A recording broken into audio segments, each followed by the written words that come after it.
আজকে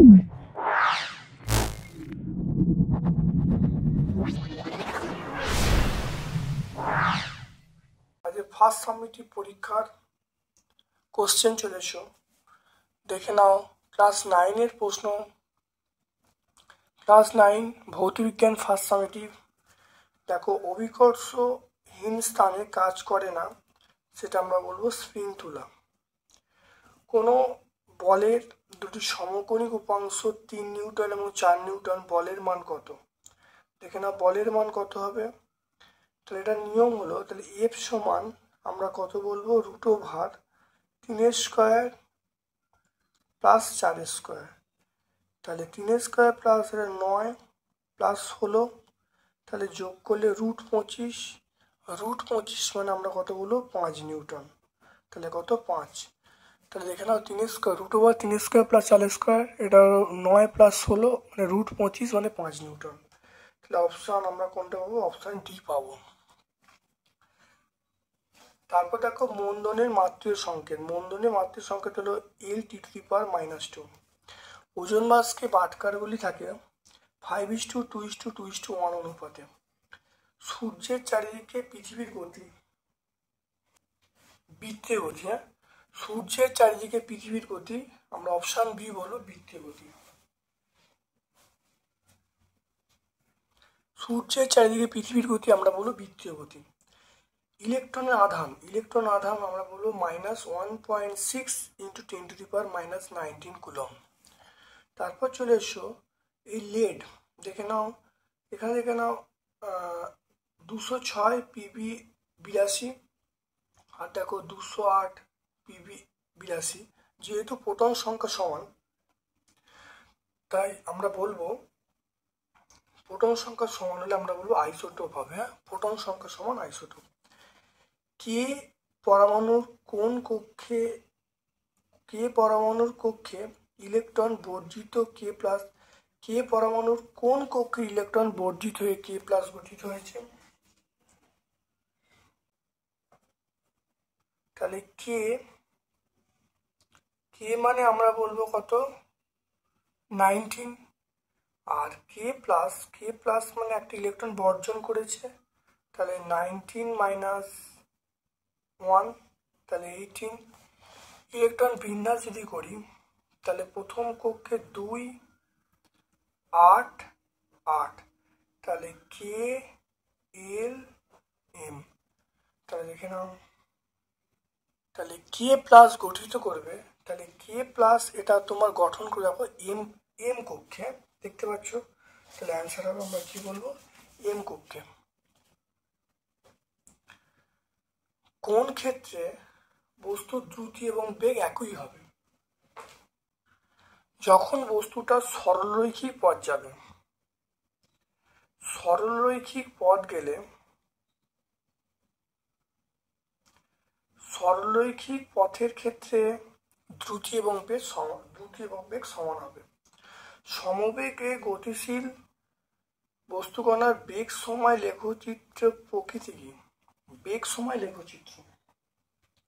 সমবেগে গতিশীল, দেখো লেখচিত্রের প্রকৃতি আমরা বলবো, দেখো এক্স অক্ষের সমান্তরাল, সময় অক্ষের সমান্তরাল, আমি এটা বলবো সময় অক্ষের সমান্তরাল।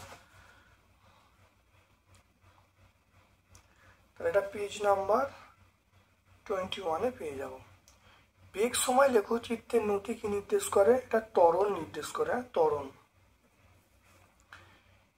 একই একক বিশিষ্ট দুটো ভৌতরাশি উল্লেখ্য যাদের একটি স্কেলার অপরটি ভেক্টর। একটা হলো দ্রুতিটা হলো স্কেলার, আর ভেক্টরটা হলো আমরা বেগ বলবো। তারপর দেখো অণু পরমাণুর ভর মাপ হয়, আমরা ইউ বলতে পারি অথবা আমরা এমইউ বলতে পারি।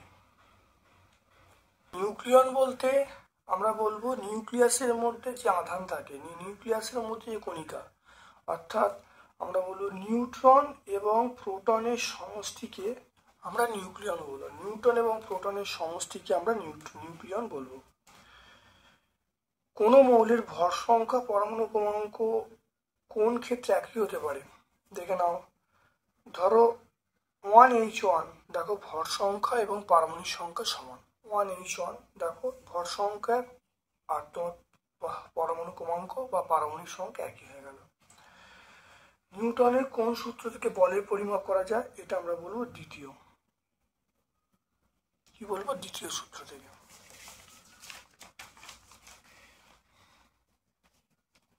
এরপর চলে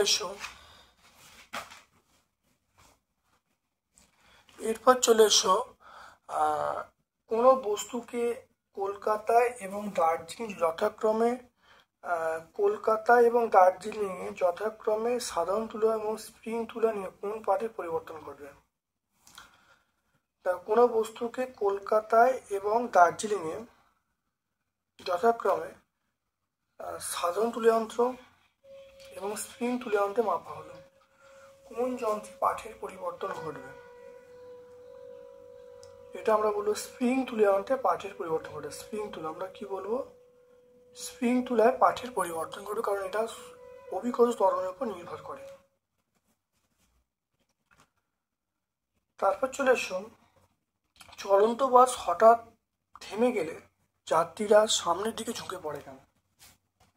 দেখো, চলন্ত বাস হঠাৎ থেমে গেলে গাড়ির মধ্যে যাত্রীরা সামনের দিকে ঝুঁকে পড়ে, কারণ গাড়ি যখন গতিশীল ছিল তখন যাত্রীরা গতিশীল ছিল, কিন্তু গাড়ি যখন হঠাৎ ব্রেক কষে তখন যাত্রীদের নিম্নাংশ গাড়ির সঙ্গে স্থির হয়ে যায় এবং ঊর্ধ্বাংশ গতিজাত্যের জন্য যাত্রীরা সামনের দিকে ঝুঁকে পড়ে বা হুমড়ে যায়। পেজ নাম্বার 31 আমরা পাবো। ডাইন এবং নিউটনের মধ্যে সম্পর্ক প্রতিষ্ঠা করতে হবে। দেখে নাও 1 নিউটন মানে 1 KG into 1 metre per second square. 1 KG মানে 1000 gram. 1 metre per second square মানে 100 সেমি পার সেকেন্ড স্কোয়ার। 1000 গ্রাম মানে 10⁻³ গ্রাম, আর এটা হলো 100 মানে 10⁻² সেমি পার সেকেন্ড স্কোয়ার। দেখো পাওয়ারটা যোগ করে 10⁵ গ্রাম সেমি পার সেকেন্ড স্কোয়ার, তাহলে 1 নিউটন সমান 10⁵ ডাইন।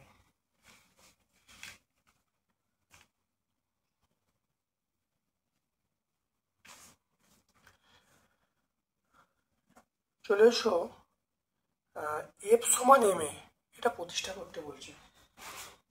দেখে নাও, দেখো ধরি এম ভরের একটা বস্তু, ওপর টি সময় ধরে এফ বল প্রয়োগ করা হচ্ছে, বস্তুর প্রাথমিক বেগ ইউ এবং বেগ বৃদ্ধি পেয়ে ভি হলো, তাহলে টি সময় ভরবেগের পরিবর্তন m v minus m u, ভরবেগের পরিবর্তনের হার, তাহলে m v minus m u by t. তাহলে নিউটনের তৃতীয় সূত্রে লেখা যায় F proportional m v minus u by t, এটা মানে ত্বরণ, এ লেখা হলো। তাহলে এফ সমান, এটা প্রপোর্শনাল তুলে দিলে একটা কনস্ট্যান্ট আসবে, কনস্ট্যান্টটা কে হলো? কেটা হলো অশূন্য সমানুপাতিক ধ্রুবক। এফ এর মান যদি 1 হয়, এফ এর মান 1, এ এর মান 1 হলে কে এর মান 1 হবে। তাহলে আমরা কে এর মান এখানে 1 বসিয়ে দিই, দেখো এফ এর মান পেয়ে গেলাম, এম পেয়ে গেলাম, এফ এর মান হলো এম এ।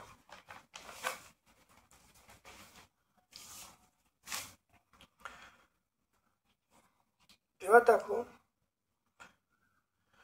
পেজ নাম্বার 74 পেয়ে যাব। গতিবেগ এবং ত্বরণ বিপরীতমুখী হতে পারে কি? দেখো এটা অবশ্যই হতে পারে। দেখো অর্থাৎ যখন একটা বস্তুকে ওপর দিকে ছোঁড়া হয় তখন দেখো অভিকর্ষ ত্বরণ নিম্ন দিকে কাজ করে আর গতিবেগ কিন্তু ঊর্ধ্ব দিকে কাজ করে। এখানে দেখো গতিবেগ এবং ত্বরণ পরস্পর বিপরীতমুখী, তাহলে গতিবেগ এবং ত্বরণ অবশ্যই বিপরীতমুখী হওয়া সম্ভব। তারপর চলে এসো পর্যাবৃত্ত গতি বলতে কি বোঝো? পর্যাবৃত্ত গতি অর্থাৎ যখন নির্দিষ্ট সময় অন্তর ঘড়ির কাঁটা দেখো একই পথ অতিক্রম করছে, এই ধরনের গতিকে আমরা বলবো পর্যাবৃত্ত গতি। অর্থাৎ বস্তু যে গতির ক্ষেত্রে একই পথ বারবার অতিক্রম হয় তাকে আমরা বলবো পর্যাবৃত্ত গতি বলবো। দেখে না ভালো করে, উদাহরণ আমরা বলবো ঘড়ির কাঁটার গতি।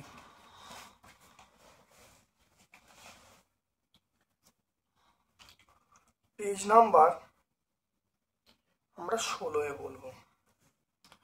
তারপর দেখো 40 টাইন এবং 50 টাইন ভরের বস্তুর উপর বল প্রয়োগ করা হলো, 1 মিনিট পর বস্তুটির ভরবেগ কত হবে?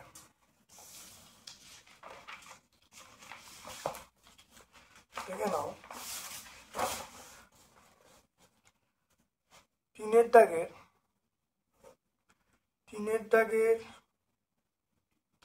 5-এর অথবা এফ এর মান আমরা পেয়ে গেলাম 40 টাইম, এফ এর মান 40 টাইম। এম এর মান আমরা পেয়ে গেলাম 50 কেজি। তাহলে আমরা বললাম 50/1000 গ্রাম।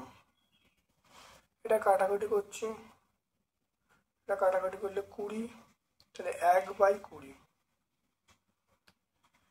তো 1/20 গ্রাম পেয়ে গেলাম এম এর মান।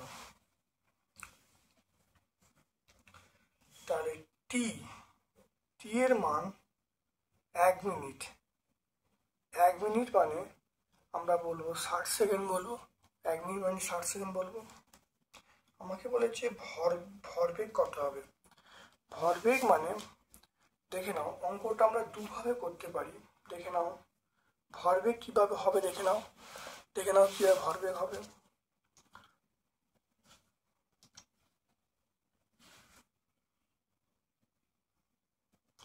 আমরা দেখে নাও, আমরা জানি এফ ইন্টু টি, আমরা জানি এমভি, এফ ইন্টু টি মানে এমভি, এটা আমরা লিখতে পারি।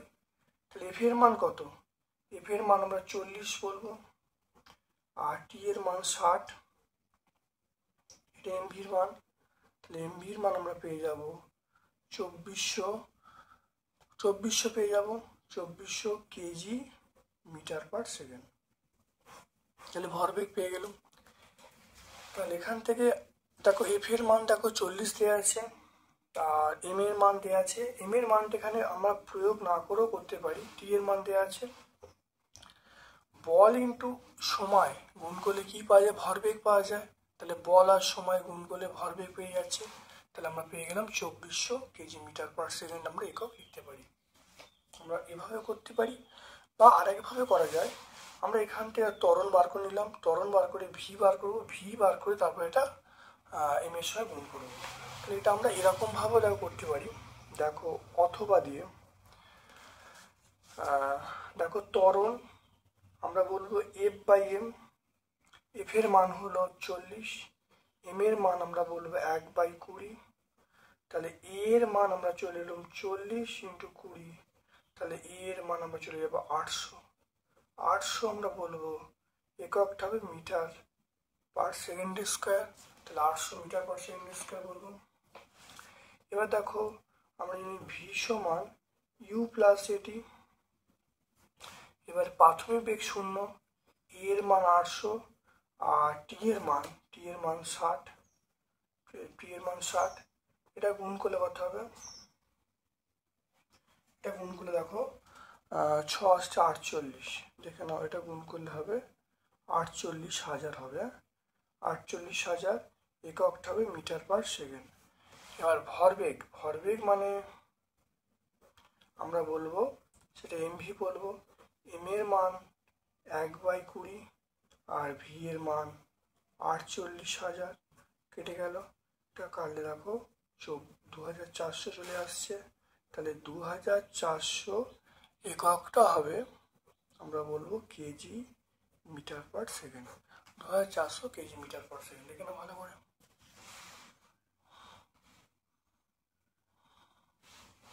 দুটো প্রসেস দেখো করে দেখালাম, খুব ভালো দেখে নাও।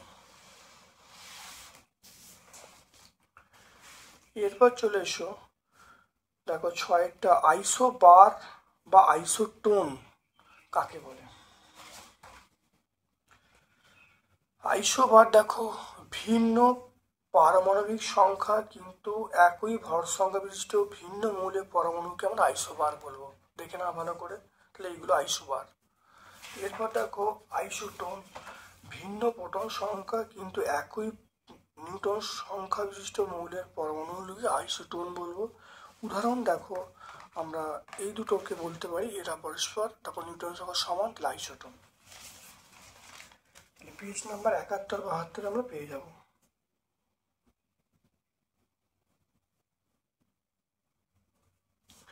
তারপর দেখো নিউক্লিয় বল কি, এর বৈশিষ্ট্য লিখতে বলছে।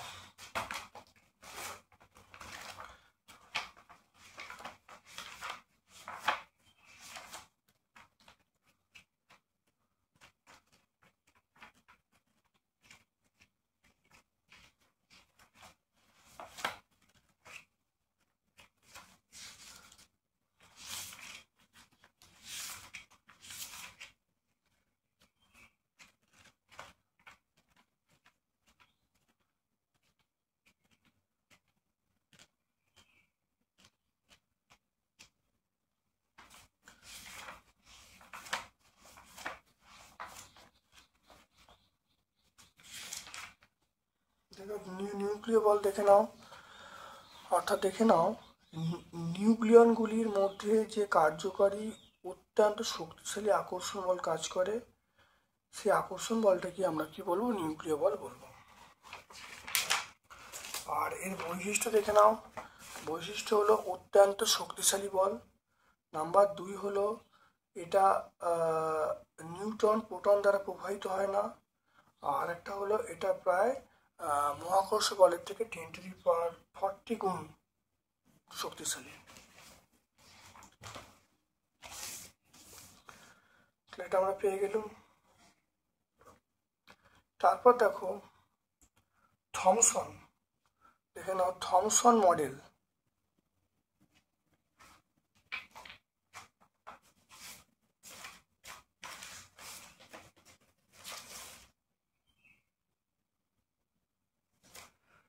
দেখে নাও থমসন মডেল লিখতে, থমসন মডেল।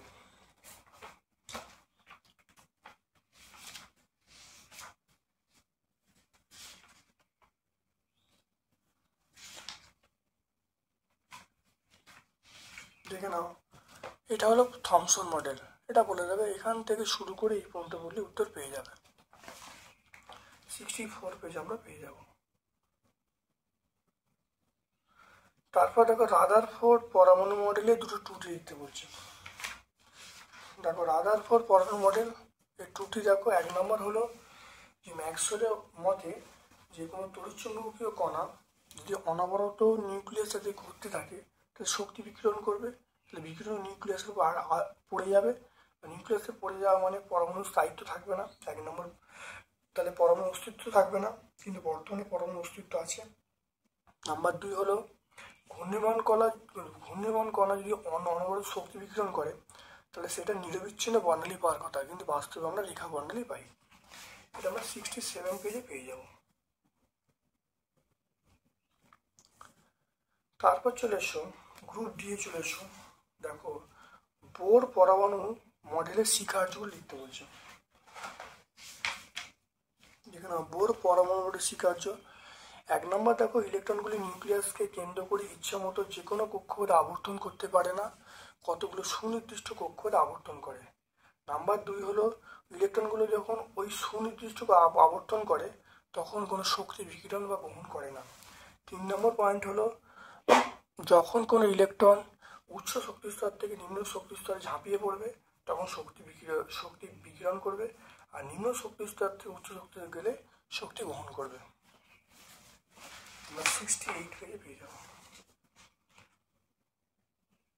68, 69 পেজে পেয়ে যাব। তারপর দেখে নাও এইটা বলা আছে এর ইলেকট্রন প্রোটন নিউট্রন কটা, দেখে নাও।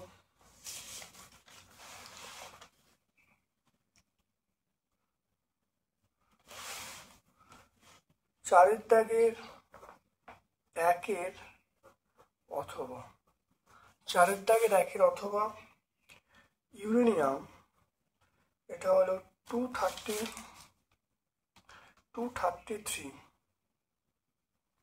92।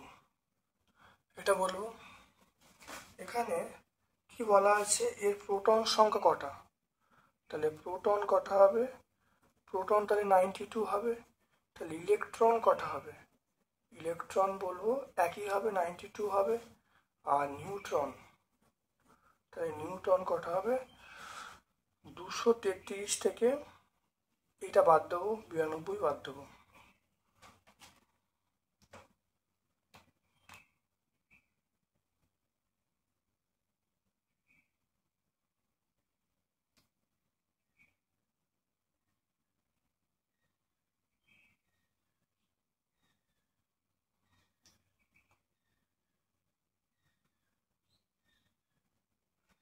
এটা আমরা বলবো, দেখো 141 বলবো, তাহলে প্রোটন 92, নিউটন 92, আর প্রোটন 92, ইলেকট্রন 92, আর নিউটন হলো 141। এবারে বলা আছে তিনটি যদি নিউট্রন যোগ করা হয়, তিনটি নিউট্রন যোগ করলে তাহলে যে নতুন মৌলের চিহ্ন, তাহলে 233, তার সঙ্গে 3 যোগ করব, তাহলে প্রোটন সংখ্যা 92 হবে, তাহলে নিউক্লিয়াসটা হবে আমরা বলবো তাহলে 236 U92। তাহলে সংকেতটা আমরা এরকম ভাবে লিখব।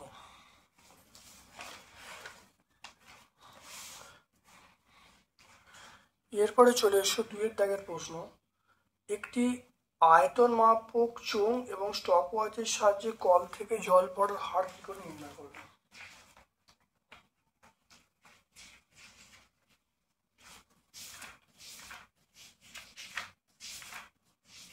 দেখে নাও, এটা অনেকবার আমরা বুঝিয়ে দিয়েছি। দেখো এখানে একটা মাপনী চোঙ আছে, তাহলে মাপনী চোঙে একটা কল ফিট করা আছে। আমি ধরে নিলাম টি সময়ের মধ্যে যে পরিমাণ জল পড়লো সেই জলের পরিমাণটা হলো ভি, তাহলে জল পড়ার হার হলো ভি/টি। তাহলে এটাই অ্যান্সার হয়ে যাবে। তাই ছবিটা আঁকবো, এই কথা লিখে দেবো, লিখে দিলে এইখান থেকে আমরা শুরু করবো। আমরা প্রথম এখান থেকে একটু শুরু করে এই পর্যন্ত লিখবো, লিখলে কিন্তু অ্যান্সার হয়ে যাবে। পেজ নাম্বার 13 আমরা পেয়ে যাব। সাধারণ তুল্য যন্ত্রের সুবিদিতা বলতে কি বোঝো? দেখে নাও, যে ধর্মের জন্য সামান্যতম ভরের পার্থক্য মাপা যায়, যে ধর্মের জন্য সামান্যতম ভরের পার্থক্য তুল্য যন্ত্রে মাপা যায় তাকে আমরা বলবো তুল্য যন্ত্রের সুবিদিতা বলবো। তারপর দেখো তুল্য যন্ত্রের সুবিদিতার শর্তগুলো লিখতে বলছে। 1 নম্বর হলো তুল্যদণ্ডের বাহুটা দীর্ঘ হবে, দণ্ডটি হালকা হবে, সূচকটি লম্বা হবে, আর ভার কিন্তু আলম্বের খুব কাছাকাছি থাকবে। তাহলে পেজ নাম্বার 11 আমরা পেয়ে যাব। এরপর দেখো ত্বরণের এককে সেকেন্ড দুবার ব্যবহার করা হয় কেন? একবার বেগ বোঝানোর জন্য, একবার বেগ বৃদ্ধির হার বোঝানোর জন্য। তারপরে চলে এসো আয়তন মাপক চোঙের সাহায্যে একটি ড্রপারের 1 ফোঁটা জলের আয়তন কিভাবে নির্ণয় করবে।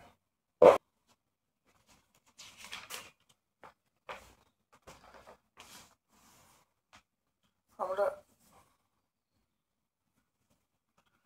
ধরি একটি সরু মাপনী চোঙের ড্রপারের সাহায্যে 100টি জলের ফোঁটা ফেলা হলো এবং এই আয়তন মাপনী চোঙের গায়ে লেখা আছে, সেটা আমরা জানা হলো। ধরি আয়তন হলো ভি, আর প্রতিটি ফোঁটা জলের আয়তন কত, ভি/100 করলে হয়ে যাবে। তাহলে বোঝা গেল। তাহলে একটা মাপনী চোঙে ড্রপারের সাহায্যে 100টি জলের ফোঁটা ফেলা হলো। তাহলে একটি মাপনী চোঙের ড্রপারের সাহায্যে 100টি জলের ফোঁটা ফেলা হলো। আমি ধরে নিলাম ওই জলের আয়তন মাপনী চোঙের গায়ে লেখা আছে, সেটা আয়তন মেপে দেখা গেল ভিসিসি হলো। তাহলে ড্রপারের 1 ফোঁটা জলের আয়তন কত হবে, ভি/100 করলে অ্যান্সার চলে আসবে।